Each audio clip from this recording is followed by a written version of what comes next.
Hi there, today we're talking about wedging clay. Preparing your clay, so making sure your clay is even in consistency, that it's smooth and that it's plastic without any air pockets, will help your making process. Wedging is part of preparing your clay. There are a few methods of wedging, spiral wedging or slam wedging, but today I'm going to be using the ram's head method of wedging.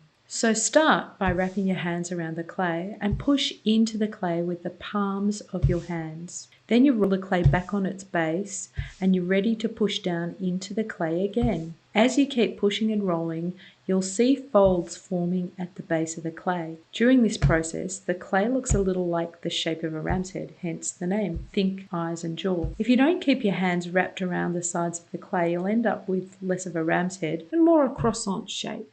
So let's look at what we're doing here. As we push, trapped air bubbles are pushed out via those folds. One of the primary purposes of wedging is to get rid of any air bubbles. Air bubbles are pretty annoying when you're throwing or when your pieces are fired. Incidentally, I sometimes hear people worry about air bubbles exploding pieces when firing.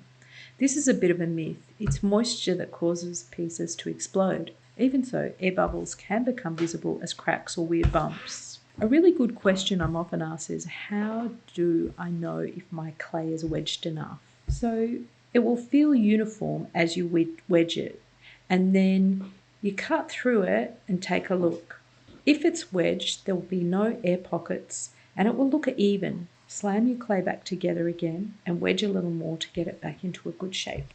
Once your clay is wedged enough, ease off on the pressure and your clay will sort of roll itself up into a cylinder. If you're throwing on a wheel, ideally your clay will be egg-shaped at this stage. Smooth over any folds at the ends of the clay. Another reasonable question I'm often asked is, do I need to wedge my clay? So if your clay comes out of the bag perfectly de-aired and even in moisture content, you can probably just cut what you need and pat it into shape. However, if you're reusing your clay, or your clay is not as plastic or even as you'd like, you'll need to wedge it. It's really worth getting into the habit of efficiently preparing your clay to help you with your making process. Wedging will really help you with wheel throwing. Your clay will be consistent, free of air pockets, and ready to throw down on your wheel.